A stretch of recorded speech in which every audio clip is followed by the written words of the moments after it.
Hello everyone, welcome to my channel and let's begin the today's question. आज का प्रश्न है A, B, C each working alone can finish a piece of work in 27, 33, 45 days respectively. If A start by working alone for 12 days, then B takes over from A and works from 11 days. At this stage, C takes over from B and completes the remaining work. In how many days the work was completed?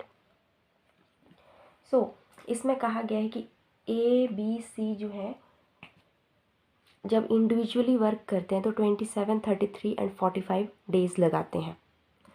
पर जब इन्होंने एक particular काम करना शुरू किया, like A start by working alone for 12 day, 12 दिन के लिए A ने काम किया, फिर काम उसने छोड़ दिया और B ने वो काम करना शुरू किया।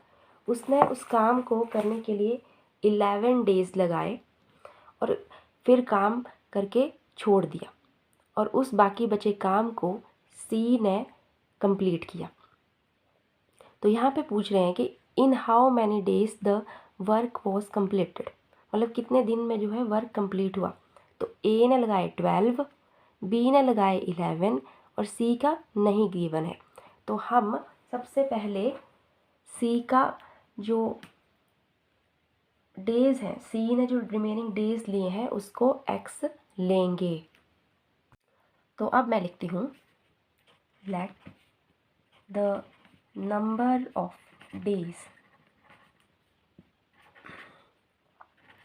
took by C to finish remaining work equal to X days। अब हम क्वेश्चन पे आ जाते हैं जहाँ पे हमें गिवन है वो उसको लिख लेते हैं। गिवन में था A, B, C जो इंडिविजुअली वर्क कर रहे हैं, तो मैं लिख रही हूँ A can finish a work in 27 days। तो इसका मतलब A can do a work in 1 day, एक दिन में कितना काम करेगा, 1/27 पार्ट ऑफ वर्क। ठीक है, फिर उसके बाद B को लेते हैं। B can finish a work in 33 days। तो B can do work in 1 day, एक दिन में कितना B कर सकता है, 1/30 पार्ट ऑफ वर्क। वहीं अगर मैं C को लूँ तो C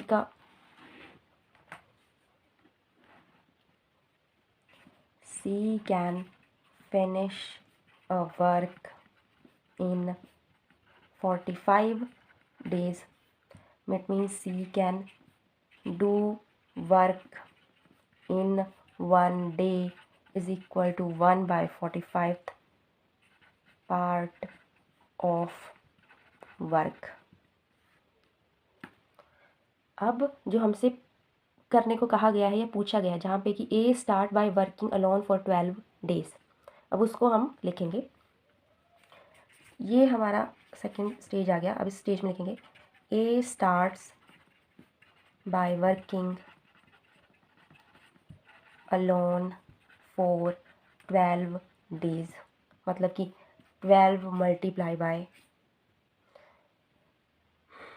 A can do work in 1 day which is equal to 12 multiplied by 1/27 equal to 12 by 27th part of work. उस पूरे काम का वो 12/27 पार्ट जो है ए ने किया है। चलिए अब बी का देखते हैं। बी ने कितने दिन काम किया था, बी ने 11 डेज काम किया था। तो B did work for 11 days alone, अकेले करा था, तो इसका मतलब कि 11 मल्टीप्लाई बाय बी का 1 day work, B is 1 day work कितना होगा 11 मल्टीप्लाई बाय 1 डे वर्क था 1/33, यानी कि 11/33 पार्ट ऑफ वर्क। अब सी का, सी डिड वर्क फॉर कितने दिन, वो तो हमें बताया नहीं था, और हमने क्या लिया था x डेज अलोन। तो इट मीन्स कि x multiply by C's 1 day work. तो उसके 1 डे वर्क क्या था, x मल्टीप्लाई बाय 1/45, यानी x upon 45 part of work. तो इन तीनों ने A and B and C ने जो था इकट्ठे जो काम किया, एक कंप्लीट जॉब की। अब उसको निकालते हैं। अब हमको पता है कि कंप्लीट जॉब को हमेशा इक्वल टू 1 लिया जाता है। तो अब मैं नेक्स्ट इक्वेशन बना रही हूँ जिसमें जो है ये बात की गई है कि A ने 12 डेज़ में कितना काम किया, B ने 11 डेज़ के लिए कितना काम किया, प्लस C ने X डेज़ के लिए कितना काम करा। और जब इन तीनों को ऐड करेंगे तो हमारा जो पूरा काम आ जाएगा, पूरा काम यानी कि कंप्लीट जॉब आ जाएगी। तो ठीक है, A ने वर्क किया था 12 डेज़ के लिए, यानी कि 12/27। B ने वर्क किया था 11 डेज़ के लिए, तो 11/33। C ने वर्क करा था X डेज़ के लिए, तो X/45, और कंप्लीट जॉब कितनी थी, 1। अब इसको सॉल्व करके हम C ने कितने दिन काम किया पहले वो निकाल लेंगे। तो हम इसको सॉल्व करते हैं।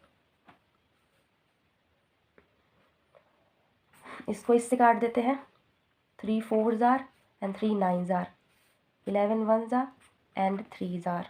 तो 4/9 प्लस 1/3 प्लस x/45 इज इक्वल टू 1।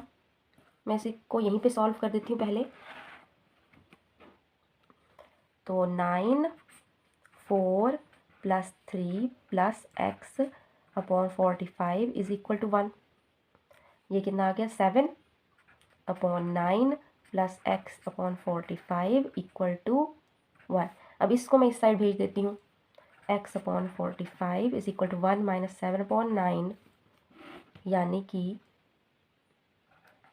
2, 9 को इधर सॉल्व किया, 9 माइनस 7 2/9 इक्वल टू x/45। अब 9 से ये कट गया तो क्या आ गया, 5। So x is equal to 10 days. तो C ने कितने दिन लगाए, C ने लगाए 10 days. C took 10 days to finish remaining work। इसका मतलब total days for whole work to complete कितने लगे होंगे।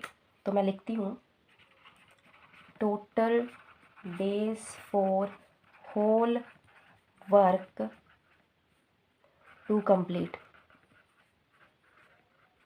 पूरे काम को करने में कितना समय लगा होगा, कितने दिन लगे होंगे। तो हमें पता है कि 12 days used by A plus 11 days used by B plus 10 days used by C किसके बराबर आ जाएगा, ये आ जाएगा total days to complete whole work. तो 12 डेज प्लस 11 प्लस 10, तो 33 डेज जो हैं टोटल लगे इस काम को करने में। अगर आपको मेरी वीडियो पसंद आई है तो प्लीज़ इसे लाइक कीजिए, कमेंट कीजिए, शेयर कीजिए एंड सब्सक्राइब कीजिए। Thank you for watching.